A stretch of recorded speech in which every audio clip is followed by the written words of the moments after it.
IELTS একটা standard স্কোরের জন্য আমরা কত না কষ্ট করি, তাই না?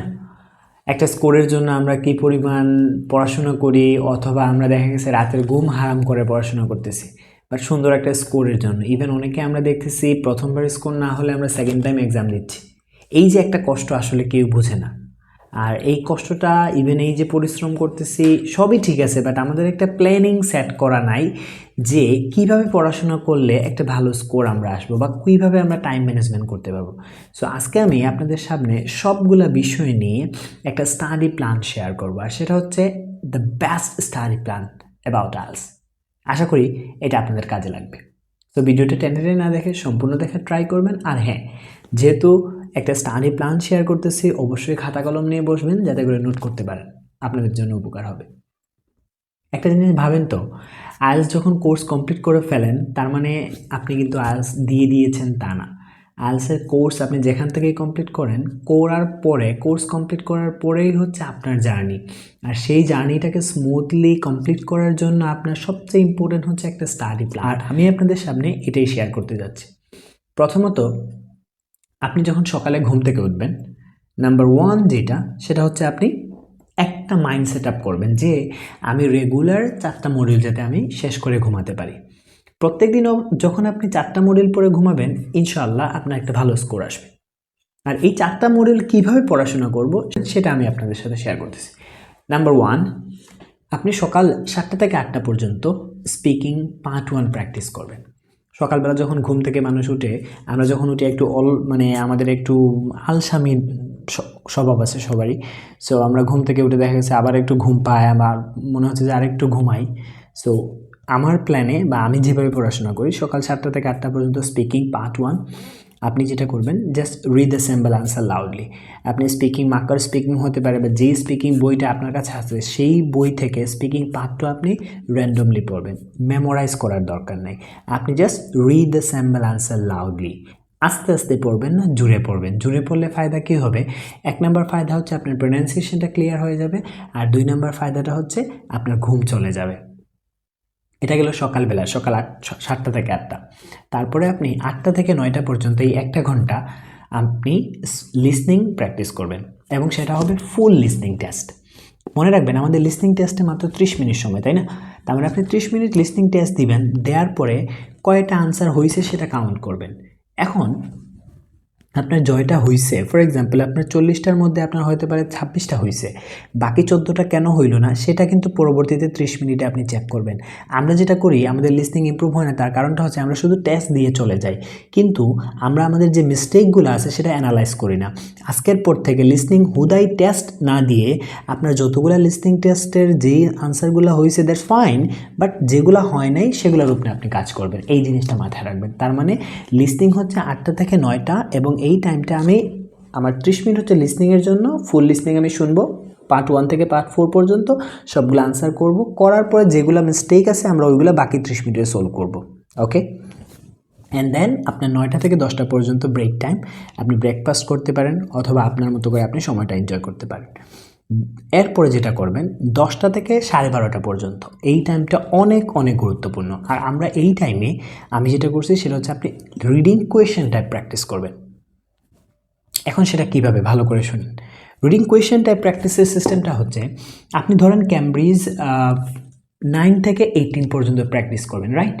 এখন ক্যামব্রিজ 9-এর টেস্ট 4টা, test 1, test 2, test 3 and test 4। আপনি ক্যামব্রিজ 9-এর যতগুলো কোয়েশ্চেন আছে আমরা জানি, যেহেতু আপনি কোর্স করে ফেলছেন, আপনি কিন্তু বুঝেন যে রিডিংয়ে কোন টাইপের কোয়েশ্চেন আছে। মনে করেন আমি আজকে থেকে রিডিং প্র্যাকটিস করব, তাহলে আমি আজকে রিডিং নোট কমপ্লিশন করব, fill in the gap. Cambridge 9-এ যতগুলা ফিল ইন দ্য গ্যাপ আছে সবগুলো আমি আজকে করে ফেলবো। 10টা থেকে 12:30, 2 ঘন্টা, 10টা থেকে 12টা পর্যন্ত আমি প্র্যাকটিস করব, সবগুলো নোট কমপ্লিশন আমি আনসার করব। কোয়েশ্চেন টাইপ প্র্যাকটিস করলে আপনার লাভ হবে কি, যখন আপনি কোয়েশ্চেন টাইপ প্র্যাকটিস করতেছেন, একটা কোয়েশ্চেনের পারফেক্ট আইডিয়া আপনি পেয়ে যাবেন। ইন দ্য মিন টাইম কীভাবে সলভ করা লাগে, কোন জায়গায় গিয়ে আনসার বের করা লাগে, বা আনসার বের করার জন্য আমার কোন স্ট্র্যাটেজিগুলো আমার মানা লাগে, এই জিনিসগুলো আপনি বুঝতে পারবেন। আমরা কি করি, আমরা কোর্সের শেষেই আমরা টেস্ট দেওয়া শুরু করি। এখন টেস্ট দিতে গিয়ে দেখা যায় কি আমার নোট কমপ্লিশন ঠিক আছে, বাট আমার ট্রু ফলসের সমস্যা, আমার ট্রু ফলস ঠিক আছে, বাট লিস্ট অফ হেডিংয়ের সমস্যা, লিস্ট অফ হেডিং আমি একটু পারতেছি, বাট এমসিকিউ এর সমস্যা, তাই না? এরকম সমস্যা হয়। কারণ কি আপনি কোয়েশ্চেন টাইপের মধ্যে ভালো না। সো আজকে থেকে টেস্ট না দিয়ে আপনি কোয়েশ্চেন টাইপ প্র্যাকটিস করেন প্রত্যেক দিন। আজকে নোট কমপ্লিশন করছেন, দ্যাটস ফাইন, কালকে আপনি ট্রু ফলস নোট গিভেন করেন, ওই সেম ক্যামব্রিজ 9-এর যতগুলো ট্রু ফলস নোট গিভেন আছে সবগুলো করবেন। অ্যান্ড দেন পরের দিন আপনি এমসিকিউ করেন, তারপরের দিন লিস্ট অফ হেডিং করেন। যখন আপনি টানা কোয়েশ্চেন টাইপ প্র্যাকটিস করবেন আপনার কোয়েশ্চেনে কোনো ঝামেলা হবে না। বুঝতে পারছেন? এখন আপনি যখন কোয়েশ্চেন টাইপ প্র্যাকটিস করতেছেন দ্যাটস ফাইন। এখন দেখেন আপনার যখন কোয়েশ্চেন টাইপ প্র্যাকটিস করবেন হয়তো সবগুলো হবে না, অবশ্যই হবে না, 2-1টা বা 10টা অথবা 15টা কোয়েশ্চেন আপনার ভুল হইতে পারে। ওই যে বললাম 10টা থেকে 12টা প্র্যাকটিস করবেন, আর 12টা থেকে যে 12:30 যে 30 মিনিট, ওই 30 মিনিট আপনার কেন ভুল হইলো বা কোনগুলা ভুল হইলো এগুলো অ্যানালাইজ করেন। আর তার জন্য যেটা করবেন, তার জন্য আপনি গুগলে গিয়ে সার্চ দিবেন ক্যামব্রিজ 9 টেস্ট 1। এই জিনিসটা সার্চ দিলে প্রথম একটা লিঙ্ক আসবে, Cambridge 9 test 1 answer with solution. For example আপনার 10 নম্বর কোয়েশ্চেন আনসার ভুল হয়ে গেছে, আপনি ওইখানে দেখবেন অনেক সুন্দর করে ওরা 10 নম্বর কোয়েশ্চেনের কিওয়ার্ড কোনগুলো ছিল, কোন প্যারাগ্রাফে আনসার পাইছে এবং কোন সিনোনিমসের কারণে আপনার আনসারটা হয় নাই ওদের আনসারটা হয়েছে, সবগুলো ডিটেলস দেওয়া আছে। কাইন্ডলি একটু কষ্ট করে সার্চ দিয়ে পড়তে হবে। বুঝতে পারছেন রিডিংয়ের প্রবলেমটা? এখন আসি আমরা 12:30 থেকে 2টা পর্যন্ত। এটা হচ্ছে আপনাদের ফ্রি টাইম, দুপুরের সময় শাওয়ার নিতে হবে, লাঞ্চ আছে, নিজের মতো করে একটু আপনি সময় কাটাতে পারবেন। ইন দ্য মিন টাইম নামাজের তো অবশ্যই ব্রেক আছে। সো 12:30 থেকে 2টা পর্যন্ত আপনি আপনার শাওয়ার, লাঞ্চ, নামাজ শেষ করবেন। শেষ করার পরে যেহেতু লাঞ্চ করার পরে আমরা বাঙালি ভাত খেয়ে থাকি প্রচুর, ঘুম একটু পাই, তাই না? আর তার জন্য আপনি হয়তো ওই সময়টা একটু রেস্ট নিতে পারেন, বাট না নেওয়াটাই বেটার, অল্প খাবেন। আর আপনি 2টা থেকে 3টা পর্যন্ত যেই কাজটা করবেন, ওই কাজে যেখানে যেহেতু আমাদের ঘুম জিনিসটা অটোমেটিকলি চলে আসে, সো ওই জায়গায় আপনি যেটা করতে পারেন, আমাদের একটা আছে লাইক কমন মিস্টেক, একটা grammar, it's really important books. এই বইটা অনেক ইম্পর্টেন্ট আপনার গ্রামার ইমপ্রুভের জন্য। আপনি কমন মিস্টেক বইটা পড়তে পারেন, ওকে? অ্যান্ড দেন যদি একটু আমি কমন মিস্টেক পড়লাম, তাহলে আপনি একটু কষ্ট করে 1200 ওয়ার্ডের যে লিস্টিং শিট আছে সেটা আপনি পড়তে পারেন, অথবা রিডিংয়ের কিছু সিনোনিমস আপনি খুঁজতে পারেন। রিডিংয়ের সিনোনিমস ইমপ্রুভ করার জন্য আপনি ক্যামব্রিজ ভোকাবুলারিটাই পারফেক্ট, অথবা অন্যান্য যদি আপনার কাছে কোনো সিনোনিমস থাকে সেটা ভালো, অথবা আমার এই থাম্বনেইল দেওয়া যে ভিডিওটা এখানের মধ্যে রিডিংয়ের সিনোনিমস পাবেন, এটা আপনি পড়ে নেবেন। ওকে, গেল আমার 2টা থেকে 3টা। তারপরে 3টা থেকে 4টা পর্যন্ত আপনি টাস্ক 1 একটা লিখবেন, রাইটিং টাস্ক 1। এখন আপনি হতে পারেন জিটির স্টুডেন্ট, অথবা আপনি হতে পারেন একাডেমিকের স্টুডেন্ট। যদি আপনি জিটির হন তাহলে আপনাকে লেটার লিখতে হবে, আর যদি আপনি একাডেমিকের স্টুডেন্ট হন তাহলে আপনাকে যে কোনো একটা রিপোর্ট লিখতে হবে। আচ্ছা, এখন আপনি হুট করে টাস্ক 1 লিখবেন না, তার আগে কি করবেন দেখেন, 3টা থেকে 4টা 1 ঘন্টায় কিন্তু টাস্ক 1 লেখা এত সময় লাগে না। টাস্ক 1 লিখতে মাত্র 20 মিনিট, ধরলাম আমার 30 মিনিট সময় লাগলো, আমার হাতে কিন্তু আরও এক্সট্রা 30 মিনিট সময় আছে। ভালো করে বিষয়গুলো বুঝবেন। আপনি না লিখে আগে কি করবেন, যে কোনো একটা টাস্ক 1 পড়েন। ধরেন আমি আজকে লিখব বায়োগ্রাফ, ওকে? তাহলে আমি 2টা বায়োগ্রাফ আগে পড়ব আর একটা বায়োগ্রাফ লিখব। এই মেথডটাকে আমি বলি রিড টু রাইট 1। প্রত্যেকটা টাস্ক 1 লেখার আগে ওই টাইপের টাস্ক 1 আমি 2টা পড়বো আর একটা লিখব। এখন আমি প্রশ্ন জাগতে পারে আমি কোথা থেকে পড়ব? আপনি অনলাইনে সার্চ দিবেন রাইটিং টাস্ক 1 বায়োগ্রাফ, হাজার হাজার কোয়েশ্চেন চলে আসবে। ওকে, একটা জিনিস মনে রাখবেন, আপনি যেই প্রতিষ্ঠানে কোর্স করেন না কেন, আপনার স্যার অথবা ম্যাডাম একটা প্যাটার্নে আপনাকে রাইটিং শিখাইছেন। ওই প্যাটার্ন থেকে বের না হয়ে আপনার দায়িত্ব হচ্ছে বা আপনার কাজটা হচ্ছে আপনি সেন্টেন্স শেখা। এখন এখানে পড়লে ফায়দা হবে কি, আপনি যখন রাইটিংটা অনলাইনে পড়বেন ওদের লেখার স্টাইলটা হবে ভিন্ন, ওরা হয়তো কোনো অনেক সুন্দর কিছু সেন্টেন্স লিখছে। আপনি যখন রাইটিংয়ে বায়োগ্রাফ পড়বেন আপনি এখান থেকে কিছু সেন্টেন্স শেখার ট্রাই করবেন, ওরা কীভাবে সেন্টেন্স লিখছে, কীভাবে কানেক্টর ইউজ করছে, কীভাবে কম্পেয়ার করছে, কোন জিনিসটা হাইয়েস্ট নিছে, কোন জিনিসটা সাথে কোন জিনিসটা কম্পেয়ার করছে, এগুলো আপনি একটু ধারণা নেবেন। নেয়ার পরে দেন আপনি একটা বায়োগ্রাফ লিখবেন। এখন আপনি কোন বায়োগ্রাফ লিখবেন, যে 2টা পড়ছেন ওই 2টা না, অন্য একটা লিখবেন। আপনি জাস্ট খালি গুগলে সার্চ দিবেন বায়োগ্রাফ রিসেন্ট কোয়েশ্চেন টাস্ক 1, দেখবেন হাজার হাজার বায়োগ্রাফ চলে আসছে। যেটা আপনার সহজ লাগে ওইটাই আপনি লিখবেন। ওকে, এখন হতে পারে আপনার টেবিল, তাহলে আগে 2টা টেবিল পড়েন, একটা টেবিল লিখেন।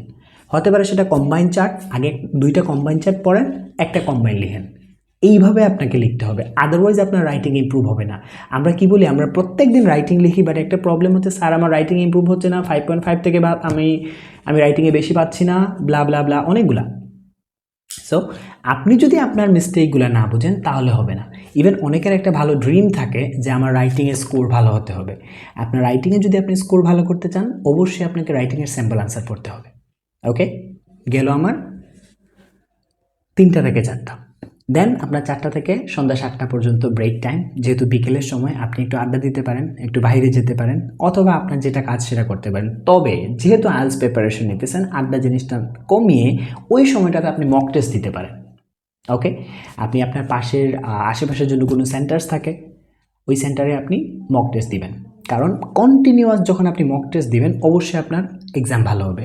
এবং কন্টিনিউয়াস বলতে রেগুলার না, আপনি একটা টাইম সেট করেন, লাইক আপনি প্রত্যেক উইকে মক টেস্ট দিবেন, প্রত্যেক 7 দিন পর পর। লাইক আমি যখন স্টুডেন্ট ছিলাম, আমার এরকম একটা অভ্যাস ছিল, আমি প্রত্যেক ফ্রাইডে জুম্মার আগে মক টেস্ট দিতাম। সো আমার এটা সেট করা ছিল যে প্রত্যেক ফ্রাইডে আমার মক টেস্ট। সো আপনি এরকম মিনিমাম মেইন এক্সামের আগে মিনিমাম আপনি 5টা থেকে 10টা মক টেস্ট দিবেন। কারণ মক টেস্ট দিলে আপনার ভিতরে একটা কনফিডেন্ট গ্রো হয়, আপনার মনে হবে যে মেইন এক্সামটা আমার একদম সিম্পল হবে, আমার কোনো ভয় নাই। সো ইটস রিয়েলি ইম্পর্টেন্ট, ওই সময়টা আপনি মক টেস্ট দিবেন, এটা আপনার কাজে লাগবে। ওকে, অলরাইট। তার মানে আমার সন্ধ্যা 7টা পর্যন্ত আমার এটা গেল। সন্ধ্যা 7টা থেকে 8টা পর্যন্ত স্পিকিং পার্ট 2 and 3। ওকে, সকালবেলা স্পিকিং পার্ট 1 পড়ছি, এখন আমার সন্ধ্যা শুরু হবে স্পিকিং পার্ট 2 and 3 দিয়ে। এখানে যেটা করবেন, আপনি just read the simple answer, ওই আগের মতো। আপনার কখনো স্পিকিংটা মেমোরাইজিংয়ে নেবেন না, বি কেয়ারফুল। আমি আবারও বলতেছি, স্পিকিং কখনো মেমোরাইজ করবেন না, কারণ স্পিকিং যখন মেমোরাইজ করেন, এক্সামিনার বুঝতে পারে আপনি কি এটা আপনার ব্রেইন থেকে বলতেছেন নাকি মেমোরাইজ করে বলতেছেন। সো স্পিকিংয়ে আপনি যেটা করবেন সেটা হচ্ছে just read the simple answer and gather idea. আপনি সিম্পল আনসারগুলো পড়েন এবং আইডিয়া নিয়ে ট্রাই করেন, এটা কিন্তু আপনার কাজে লাগবে। ওকে, এখানে একটা বুদ্ধিমানের কাজ করতে পারেন। আপনি যখন পার্ট 1 পড়বেন, 1 ঘন্টা কিন্তু পার্ট 1 লাগে না। প্রথম 10-12 দিন যখন সকালবেলা পার্ট 1 পড়বেন, দেখবেন 1 ঘন্টা, ওকে ফাইন, 1 ঘন্টায় আপনি পার্ট 1 পড়েন। বাট আস্তে আস্তে যখন পার্ট 1 ক্লিয়ার হয়ে যাবে, ওই সকালবেলার যে পার্ট 1-এর টাইমটা, এই টাইমটা আপনি একটু কমিয়ে ওইখানে পার্ট 3টা অ্যাড করতে পারেন। ওকে, অ্যান্ড দেন 8টা থেকে 9:30। ওকে, সন্ধ্যা 8টা থেকে 9:30 আপনি যেটা করবেন, রিডিং ফুল টেস্ট দিবেন। সকালে আমরা কি করছি, রিডিং কোয়েশ্চেন টাইপ, তাহলে এখন আমরা কি করব, রিডিং ফুল টেস্ট দিব। আমি সাজেশন করতেছি, যাদের কোয়েশ্চেন টাইপ ক্লিয়ার না তাদের ফুল টেস্ট দেওয়ার দরকার নেই। আমি সাজেশন করতেছি, যাদের কোয়েশ্চেন টাইপ ক্লিয়ার না তাদের ফুল টেস্ট দেওয়ার দরকার নেই। আপনারা এখানে কি করতে পারেন, চাইলে আবার কোয়েশ্চেন টাইপ প্র্যাকটিস করতে পারেন, অথবা আপনি আরেকটা লিসনিং টেস্ট দিতে পারেন। আর যাদের কোয়েশ্চেন টাইপ সবগুলো ক্লিয়ার, তারা এখানে রেগুলার রিডিং টেস্ট দিবেন। এখন একটা জিনিস দেখেন, যদি আপনি সকালে ক্যামব্রিজ 9 থেকে কোয়েশ্চেন টাইপ প্র্যাকটিস করেন, রাতে কিন্তু ক্যামব্রিজ 9 থেকে টেস্ট দিবেন না, টেস্ট দিবেন ক্যামব্রিজ 10 থেকে। এখন টেস্টের সিস্টেমটা কি, আপনি 8টা থেকে 9:30 টাইম বলছি আমি, তার মানে 8টা থেকে ঠিক 9টা পর্যন্ত এই 1 ঘন্টা হবে টেস্ট। ফোনের সুইচ অফ থাকবে, ফোন অফ থাকবে, আপনি টেস্ট দিবেন 1 ঘন্টা, মানে 1 ঘন্টা, 1 ঘন্টার মধ্যে টেস্ট দিবেন। আপনি সাথে সাথে আনসার ট্রান্সফার করবেন আপনার খাতায় অথবা আনসার শিটে। আপনার যখন 1 ঘন্টা শেষ, টাইম আউট, আপনি কিন্তু আর লিখবেন না, হয়তো বা 2-3টা আনসার মিস হয়ে যেতে পারে। বাট কেন, আপনি যখন নিজেকে বাসায় মনিটরিং করবেন যে আপনি 1 ঘন্টায় এক্সাম শেষ করতেছেন, মেইন এক্সামে কিন্তু আপনি অটোমেটিকলি 1 ঘন্টার ভিতরে সব কিছু কভার করতে পারবেন। ক্লিয়ার? এখন 1 ঘন্টা টেস্ট দেওয়ার পরে দেন এখন আনসার মিলাবেন, কয়টা আনসার হয়েছে, কয়টা ভুল হয়েছে। যতগুলো আনসার ভুল হবে আপনার, ওইগুলা বাকি 30 মিনিটে, আমি বললাম না 8টা থেকে 9:30, তার মানে ওই যে এক্সট্রা 30 মিনিট, ওই এক্সট্রা 30 মিনিট এখন সলভ করবেন। কেন হইল না, সেম গুগলে যাবেন, সার্চ দিবেন ক্যামব্রিজ 9 টেস্ট 1 অথবা ক্যামব্রিজ 10 টেস্ট 1, দেন দেখবেন সহজে চলে আসতেছে। প্রথম লিঙ্কে লেখা থাকবে ক্যামব্রিজ 9 টেস্ট 1 অথবা Cambridge 10 test 1 answer with solution. তার মানে এখানে ক্লিক করে কোন কোয়েশ্চেনটা ভুল হয়েছে, কিভাবে ভুল হয়েছে, কেন ভুল হইলো, এটা একটু জাজ করেন, দেখবেন হয়ে গেছে। একটা জিনিস মাথায় রাখবেন, আইএলটিএস কখনো কোয়ান্টিটি চায় না, কোয়ালিটি চায়। আপনি যদি সারা দিন পড়াশোনা করেন আর সেটা যদি প্রোডাক্টিভ পড়াশোনা না হয়, তাহলে কিন্তু প্রবলেম হবে।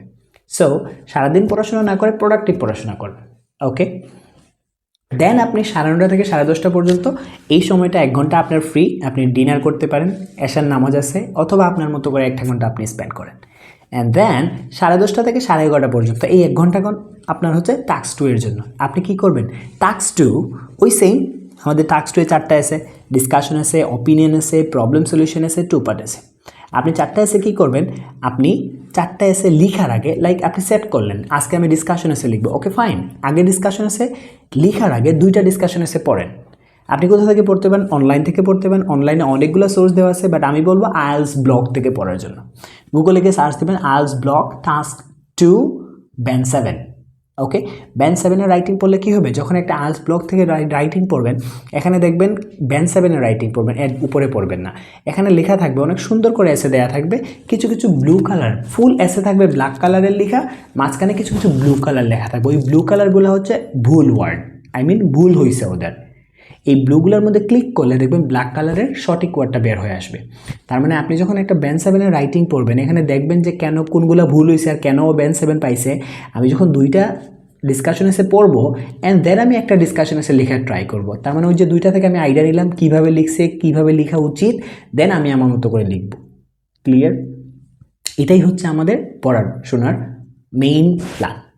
আর আমি এটা শেয়ার করছি, আমি জানি এটা সবচেয়ে কঠিন একটা প্ল্যান, বাট যেহেতু আইএলটিএস দিচ্ছেন, আর এইটা আমার মনে হয় না এত কঠিন, কারণ আইএলটিএস দেওয়া মানুষগুলা এত কঠিন একটা জার্নি, প্লেনের জার্নি শেষ করে যখন ইউএসএ অথবা ক্যানাডা অথবা আপনি একটা ইউরোপিয়ান কান্ট্রিতে যাবেন, মিনিমাম তো 16-17 ঘন্টা জার্নি করতে হবে, তখন তো আর এটা কঠিন।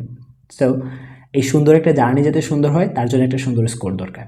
আমি মনে করি এটা আপনারা পড়াশোনা করতে পারবেন। আর হ্যাঁ, একটা জিনিস মাথায় রাখবেন, আপনার কোর্সের শেষে এইটার হচ্ছে 1 মাসের প্ল্যান। 1 মাসের প্ল্যান, আসলে এটা অনেক কঠিন, আমি আগেই বলছি। 1 মাসের উপরে আপনি পড়াশোনা করতে পারবেন না, অনেক কষ্ট হয়ে যাবে।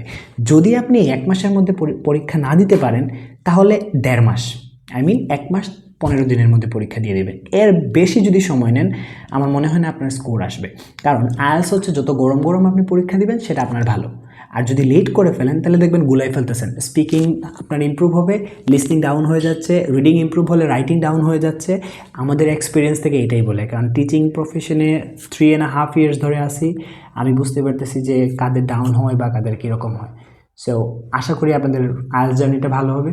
আর দেখা হবে অন্য কোনো ভিডিওতে। তার আগে ভালো থাকবেন, সুস্থ থাকবেন। আসসালামু আলাইকুম।